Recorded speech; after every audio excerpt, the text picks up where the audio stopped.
Welcome to Excel Boats on the X Podcast, powered by Mudbuddy Motors. I love the smell of napalm in the morning. The only podcast to bring you insights on the world of hunting, fishing, and boating. With your host, J. Paul Jackson. You don't say much, do you? Now, load up and sight in. This is On the X. Welcome to the Excel Boats on the X Podcast, powered by Mudbuddy Motors. I'm your host, J. Paul Jackson, and today I'm joined by guest co-host, Excel Boats National Sales Director and frequent guest here on the X Podcast, Mr. Dave Reynolds, and all the way from the Eastern Seaboard in Maryland, a really, really special guest today, the pit boss himself, Captain Jeff Coats. What's happening, guys? Very kind words. Thank you, guys, for having me on. I appreciate it. Man, you're welcome. We're delighted to have you here today. I'll tell you what, some really exciting news that we'll announce here in just a couple minutes regarding you, Captain Jeff, and looking forward to getting to chat with you a little bit today. How about you, Dave? Doing great. Just winding down. No more hunting, so got to get back to work, but it's all good. Your marriage survived? Marriage survived another long season, the Pacific Flyway. Yes. Yep. Yeah. That 107 days. Some PR work after hunting season, and it's paying off. By next season, she'll forget again. Yeah, how long the season is. Jeff, they tell us that 107-day season, the Pacific Flyway, is the destruction of many a marriage. So that's what we're alluding to there. Yeah, highest divorce rate among the flyways, from what I hear. But, It's a good thing here. They just reduced the sea duck season from 107 days to only 60 days now. So it does 60 days does fly by pretty quick. That's quite a drastic cut. Is that due to numbers of sea ducks then? They're very slow to reproduce, and there's more and more interest each season on sea ducks. They reduced the bag limit also, so just kind of being a little restrictive, and just kind of more of to take care of the resource itself. And sure. I think ultimately it probably is a good thing. So we'll see how it all shakes out. Yeah, and speaking of sea duck and sea duck hunting, for those of you out there listening, Captain Jeff Coats runs Pitbosswaterfowl. He also is quite the public figure and personality on Instagram. And Jeff, why don't you tell us a little bit about what you do and type of waterfowling that you're involved in over there on the East Coast? Yeah, well, thank you. Yeah, I've been guiding full time since 1999, and in the beginning, just really took advantage of a 107-day season of birds that really weren't targeted that much here locally, and is a bird that's that's on many people's bucket list. So, you got to be. I know there's some sea ducks show up, throughout all the states, but you really got to be on the saltwater on the East Coast or the West Coast to really see big numbers of them. So, I've been fortunate over the years to be able to do this full time, and again, with the reduced season, only 60 days, I've been actually guiding fishing more, a commercial fish license. And, the month of February here is very short, so it flies by really, really quickly for me. And we jump right into fishing as soon as March gets here. Water needs to warm up a little bit for us, and then we're good to go, really all the way through the duck season. So, Jeff, have you personally experienced a decline in the migration numbers of sea ducks this year? I don't know that there's a decline in numbers, but I definitely know I see more and more people doing it, and now there is more of an official opening date. There was the 107 days it opened October 1st, and that was way too early. But now in Maryland it was November 4th, and it's definitely there's definitely a lot of interest. Younger guys that have not done it before, and especially when regular ducks or regular ducks, the 60-day season is broke up into 3 splits. So when regular ducks is not open, and/or if it's been a poor duck season here in Maryland, the thing to turn to is guys want to shoot their guns, and sea ducks a lot of times is the answer there for that. So I see.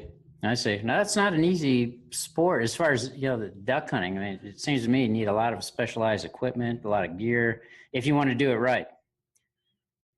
Yeah, you do. I mean, there's some places that you can do it safely and maybe not, in quotes, not as quite bigger water.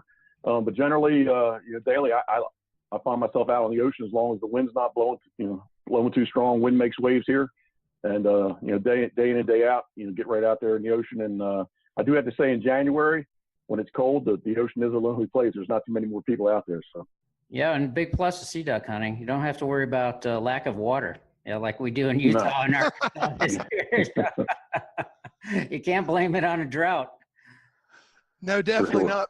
But now, Jeff, sea duck hunting, I know, isn't all that you do. As a matter of fact, I've been following you for a long time. I can remember your old television series, Duck, Dogs, and Decoys. D3 was one of my favorites. And, you do a lot of different things. One of the coolest episodes that I can remember, you were doing something that you guys call body booting for Canada geese. Yes, body booting is, I was born in the town of Havre de Grace in Maryland there, and the Susquehanna River comes down. Actually, the Susquehanna River, I'm going to ramble a little bit here, but Susquehanna River starts in upstate New York, runs all the way through Pennsylvania, and when it enters Maryland, right at Havre de Grace, that's the headwaters of the Chesapeake Bay. And you get all that sediment that runs down, and the Susquehanna Flats itself is a very shallow piece of water. You have to dredge the channel to keep, be able to let the barges get up in through there. But on low tide, there's some places that it's flat out. The mud's it's mud. There is no water. So the style of body booting allows you to actually, the true way to do it is to get in a one-piece survival suit, so you actually can submerge yourself in the water. Basically, even with ducks, guys are still gunning over a big Canada goose rig, and you have your own personal gun stand as a silhouette, a big goose silhouette that pivots. And you're just, it's a very effective way. After 1935, when they outlawed sink boxes there on the flats and in the United States, guys are trying to come up with a way to still be, a very effective way of, harvesting waterfowl. And body booting is one of the ways it's still done today. Oh, that's interesting. So it become part of your spread, essentially. Basically, you're standing right in the decoys. Yeah. Right in the decoys. Yeah. It reminds me, I don't know if you guys remember, but I don't know, 15 years ago, remember those goose suits? Yeah, I do. A goose suit. I mean, wings, full body suits. And you get out in your field spread and see geese at a distance, and you start dancing around the decoys, flapping your wings. I'm not kidding. This is real. When I worked at Browning, there are actually guys that bought these goose suits. I thought they were crazy. I still think they're crazy. Yeah. The first time I ever saw one, I thought the guy was dressed up for Halloween. But it's crazy the lengths that we'll go to kill a dead gum duck or a goose. I mean, the body booting deal where you're standing there, in the wetsuit as part of the spread, goose suits. When I first started going to Canada over 20 years ago, we hunted Canada geese out of something called a goose chair. And you were on the ground in this chair that had this huge Canada goose shell that you pulled down like you're blind to cover you, in little slots cut in the top of the shell that you could actually see out of. And, when the geese would come in, you'd flip up your shell and raise up and shoot. Personally, I thought that was pretty effective. I still like the idea of the goose chair. Not many people use them anymore, but one of the craziest things that I've ever seen that works is cow silhouettes for sneaking on snow geese. Have you ever seen that, Jeff? Do you know what I'm talking about? I do. I have seen those here. Yes. How about you, Dave? Herders or Cabela's used to sell those cow silhouettes. I think I remember seeing them. Yeah. Yep. So did Max Prairie Wings. Yeah. I can remember several years ago, we had a huge bunch of geese on a field on a farm that we had that we were hunting that year. And one day we're in Max, and they had one of these big cow silhouettes. It was a black and white Holstein heifer.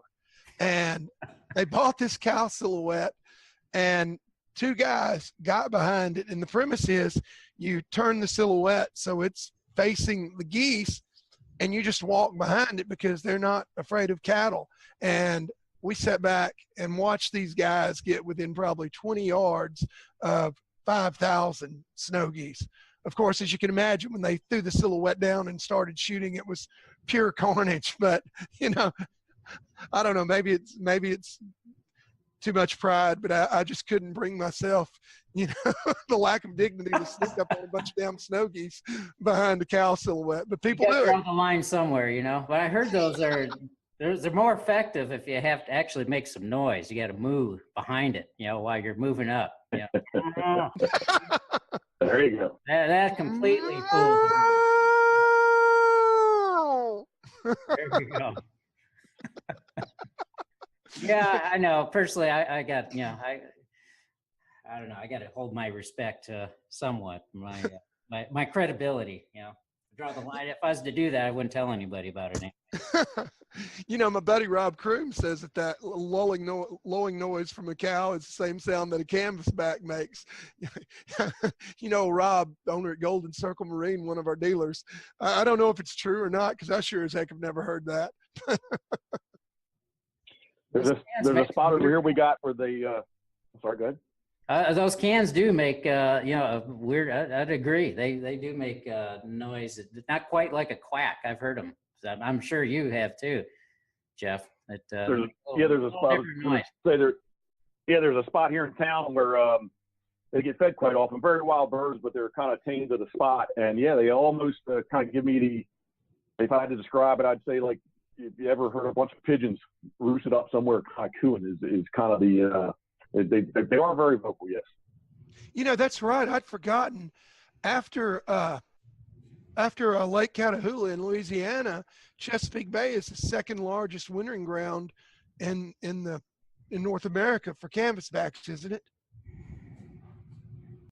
There's a lot of them here for sure. I mean, it's the Chesapeake Bay. It's the largest estuary in North America. It's really is in Maryland and Virginia. It's a big body of water for sure. Yeah, I believe I'm correct on that. I'll look it up to see, but I think that canvasbacks, their number one wintering ground is in Louisiana there at Lake Catahoula, and number two would be Chesapeake Bay. And that's really where market hunting for cans developed, isn't it, Jeff? Really is. And when you said about the large wintering numbers, I know there's some older books at the Havre de Grace Sequoia Museum right at the turn of the century. They'll tell you from October to April that on the Chesapeake Bay, Maryland, Virginia, that there was 10,000 canvasbacks a day killed. And it was in the heart of the big number of birds, and the guys were doing it for a living. I mean, they sold what they shot, they sold. So, have you seen canvasback coming? I mean, I've read about the Chesapeake Bay coming back with water quality, vegetation. Are you seeing more canvasback using that area? Yeah, I mean, it's been good over the really the past I'd say easily to 20 years. With the canvasback season was closed here for quite a while through the 90s. And then they slowly opened it up. I think it was a 1 week, like a Saturday to a Saturday season the first year. And, now over the past 20 years or so now, it's basically, canvasbacks opened, every day this season. But, the numbers are good. And certain areas on the bay, you find them, the old timers is Donald Hughes is dead and passed away now, but he was kind of my mentor back in the day. And they called them river ducks. These were birds that they roost out on the bay at night, but they would be up in the rivers feeding on vegetation, more almost some fresh water. The Chesapeake Bay is a mix, a brackish mix of fresh water and salt water, and the further you get up in the rivers, is very much very much fresh water, and they would refer to all diving ducks as river ducks. Well, I could see why they demanded such a high value in the market. A few years ago, I did a little experiment. I plucked a mallard, pintail, widgeon, canvasback, roasted all four ducks, and without question, canvasback. I mean, it was the best of the For real? ducks. Oh yeah, definitely. Even my kids would agree. They love the canvasback. They get excited every time I shoot a canvasback now. But yeah, most definitely, you notice the difference. They are, just no gamey flavor whatsoever. I cooked them all the same. I put them in the oven, 500 degrees for about 25 minutes.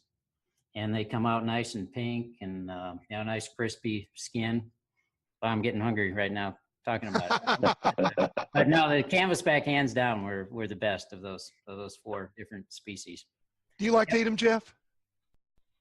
I do, man. They're a good freshwater duck. I was over the years very fortunate to be up on the Delta Marsh, and they're a very freshwater bird that's eating vegetation.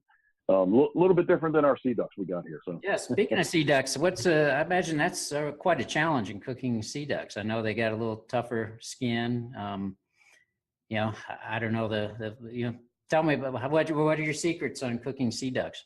Hey, Jeff, do you marinate them in Crown Royal Black? Anything is good in Crown Royal Black. But the number one thing I think with sea ducks, especially Scoter, are very edible duck.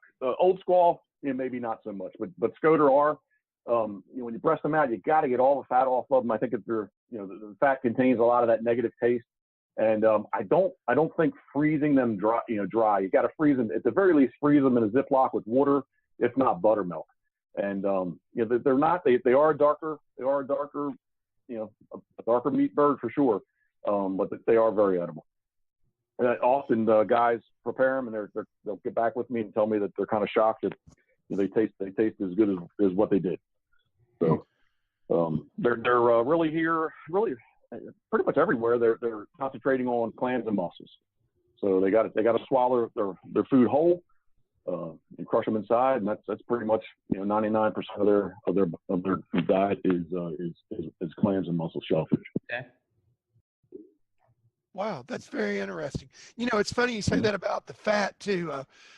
We got really good friends over at Camp Chef, and we talk about cooking on here a whole heck of a lot. And of course, the Camp Chef, official chef, Scott Latesath, he made me a convert a few years ago to leaving the fat on my puddle ducks, most of the time. I mean, I utilize every piece of that duck when I process it and cook it, and the fat's a big component. So on the sea ducks, that's just the opposite. You want to get rid of all that.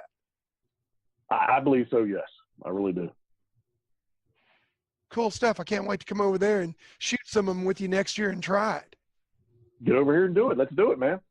Yeah, man, I've got to. And I'll tell you, I'm really excited about another development. And of course, this is a big reason why Dave and I have Jeff on here today. Jeff, you are now joining the Excel Boats family as a member of our pro staff, man. Welcome aboard. Glad to have you. Yes, welcome. We're excited. Yeah, guys, thank you very much. Karen, my wife, and I are both very excited about this. She does a lot of fishing with me, and we're looking to see if we can't wear out a fishing boat this year. Cool. So what are we sending over that way, Dave, for him? Well, we're waiting for Jeff to decide actually on what particular model. We're looking at a fishing boat, obviously, and perhaps a shallow water duck boat later this fall. But what boat are you leaning towards, Jeff? I know you've done some research and looked at a few. Stopped by a local dealer. Yeah. The Bay Pro. I think the Bay Pro is what we're looking at for fishing. I have not seen one in person yet, but it just looking over the specs and everything I've seen online, it looks like it's really set up nice to do fishing, the freshwater or saltwater fishing. And like I said, Karen I love to fish. She might be a little bit more of a fisherwoman than myself. She lives to go fishing. So once the water gets a little bit warmer here, mid-March or so, again, we fish all through all right up to duck season again. So great. Yeah, I think the Bay Pro would be an excellent choice. That boat is a very versatile boat. It's got a 14-degree dead rise, so it will take on some considerable chop out there in Chesapeake Bay. It drafts in 10 inches of water. Has a performance pad hull, gets on step quick, nice dry ride. I've had a lot of people comment, if they were put on a blindfold, they'd swear they're driving a glass boat. So really smooth, stable ride. I think that'll be the perfect choice for you. Probably the 220 Bay Pro. And actually, we're working on a 23-foot model right now. We're in the development stages of that boat. A little longer and wider boat will accommodate a little larger motor. I got to get it in camo though. That's possible, right? Oh yeah. Oh, definitely. We have a good dealer in North Carolina, Performance East, and far majority of their boats they sell, bay boats, are camo. The Optifade Marsh, Optifade Timber. So a lot of demand for camo bay boats. Surprisingly, I mean they're big fishing boats, but a lot of people will use them, in the fall for hunting as well. Yeah, that new 23-foot model with the higher sides could really be in a camo model a double duty rig. And I'll tell you, I've got to disagree with something that you just said, Dave. You know, a lot of people think that they ride as well as a glass boat. I disagree. I think that my Bay Pro 203, when things are rough, is a much smoother ride than a comparable glass boat. It just doesn't seem to pound on it as hard. Jeff, I'll run a Bay Pro 203 with a 144 stroke Suzuki. And I'll tell you what, if you're looking for one of our fishing models, you can't go wrong with that center console Bay Pro. And really, really easy to get around. Karen will love the seat on the front of the console also. Man, on a hot day, it's a great place to sit back, stretch your legs out, and just ride. Super, super smooth ride. And I fished in mine. We crappie fish, bass fish, speckled trout. Speckled bellies. I'm coming off of duck season. Speckled trout and redfish down in the bays around Lake Charles, Louisiana. And also we went back in November to Mobile Bay and had a great time. I'm actually planning a trip here in a few weeks with it to the Outer Banks of North Carolina to do some fishing over there. So you'll like that Bay Pro a lot, Jeff. Awesome. I'm looking forward to running just off the beach and get some pictures of us holding some shark in it. Do a little shark fishing off of one.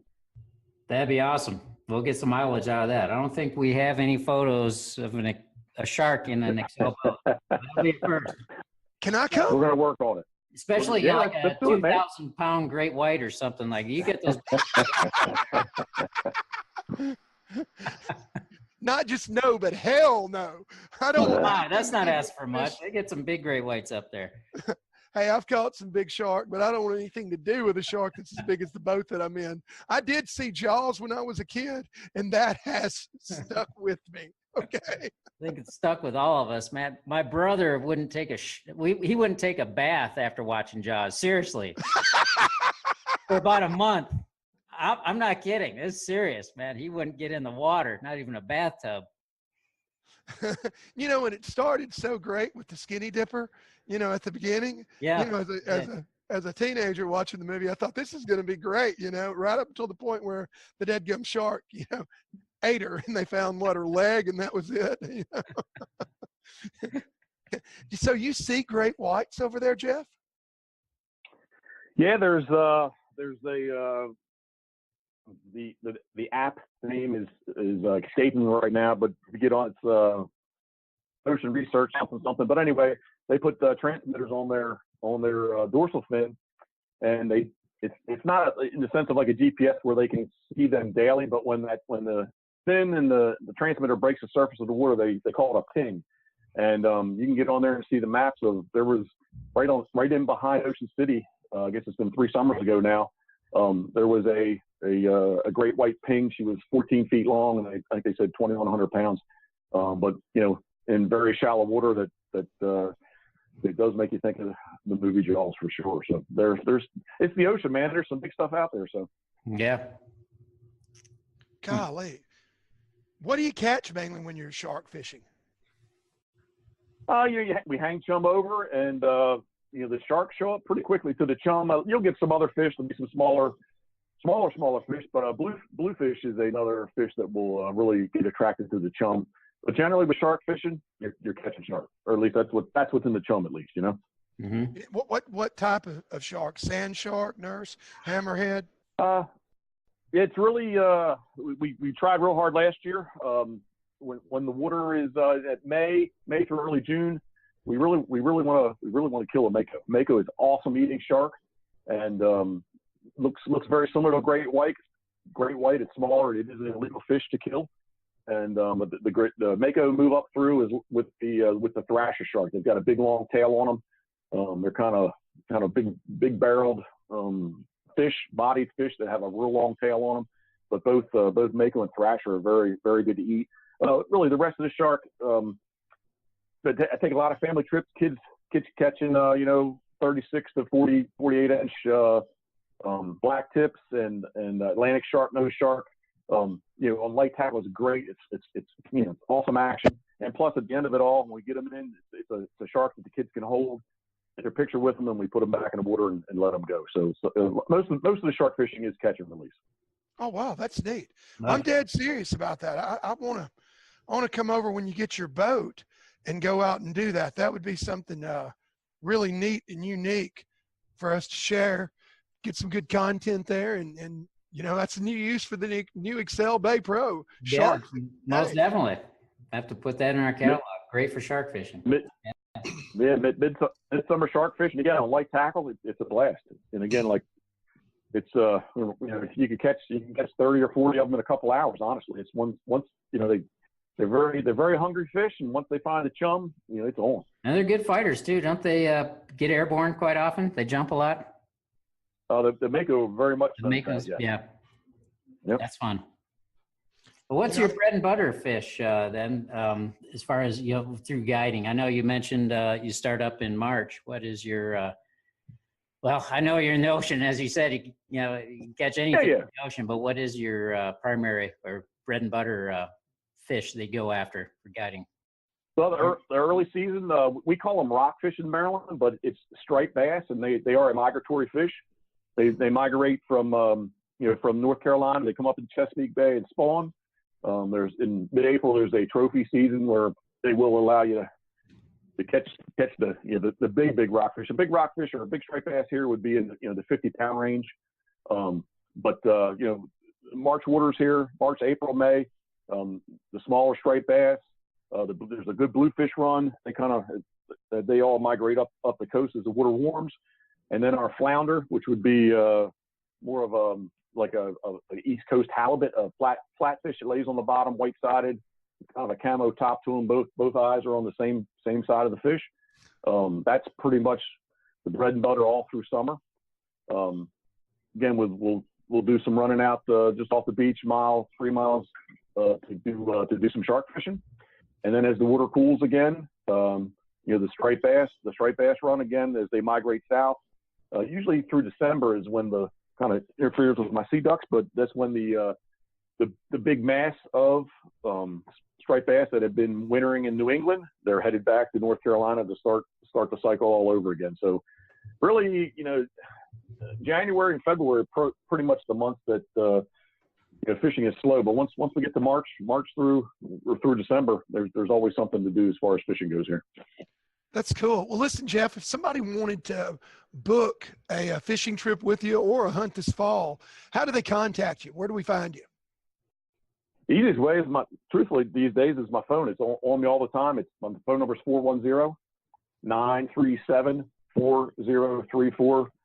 Extra talk, it's always on. And or you can hit the web pages, Pitboss, Pitboss fishing.com and pitbosswaterfowl.com. Easy to find. And your handle on Instagram? At Pitbosswaterfowl. At Pitbosswaterfowl. I know I follow you, as do a whole ton of other folks. Thank you. I mean, we like that. Karen and I like to have fun, and that's that's what we try to portray. We just enjoy what we do. Well, I'll tell you what, man, I've been watching you for a while now, and it does look like you have a really good time. And I love your attitude. Never anything negative, always super positive in the post. And, a lot of success. I know I see you hunting a lot with younger hunters also, children, teenagers, spending a lot of time with your wife. I personally, last Monday, just celebrated my 25th wedding anniversary. So made it through another duck season. And congratulations. Yeah, that's great. Yeah, January the 29th. When we got married 25 years ago, federal law required that the duck season end nationwide by the third Sunday of January. So hell, I thought if I got married on January the 29th, I had it made. And then, thanks to Trent Lott, and I'm glad he did it, but, thanks to the efforts of Trent Lott and some other Southern duck hunters, that law was changed, and now it can extend until the 31st of January. So there've been a couple of years when my anniversary still fell during the duck season. Luckily this year. Funny. Us hunters think alike. That's the first thing that came to my mind. Why would you get married during duck season? That's the reason why. It wasn't duck season then. Luckily this year it was January the 28th was the closing date. So I was actually home and duck season was over for my anniversary. But as a family man, Jeff, I have a great deal of appreciation and admiration for that. And I think the stuff that you're doing out there is really cool. I'm excited about the prospect of coming out and fishing with you and hunting with you. The only thing is, can I bring some really good Tennessee whiskey, or do I have to stick with the Crown Royal Black when I come? You might be able to talk us into a little bit of Tennessee, yes. We've got a couple of pretty good distilleries around here that make some decent stuff anyway. I'll bring a little bit with me when I come. That sounds like a plan. All right, buddy. Well, man, it was great having you on the show here with us today. Always entertaining. I look forward to having you back again really, really soon. Dave, thank you for stepping up and filling in for our buddy Rocky LaFleur. Rocky today happens to be, folks, at a 4-H goat show. So I'm not sure what that's all about, but Rocky's with his kids showing goats today. So we're going to give him a pass and on not being here with us today. But as always, Dave, you're great filling in. I appreciate that. Well, we'll have to get details on this goat show in the next podcast. I've been to a couple of goat ropings, but I ain't never been to a goat show. How about you? I want to hear more about that one. Amen. Well, man, that's super. We'll stay in touch with you, Jeff, and get you on again soon. And Dave, again, thanks for helping. And you're welcome. On behalf of Dave and Jeff and the rest of us here at Excel Boats and Mudbuddy Motors, appreciate all you guys for tuning in today to this edition of the Excel Boats on That podcast, powered by Mudbuddy.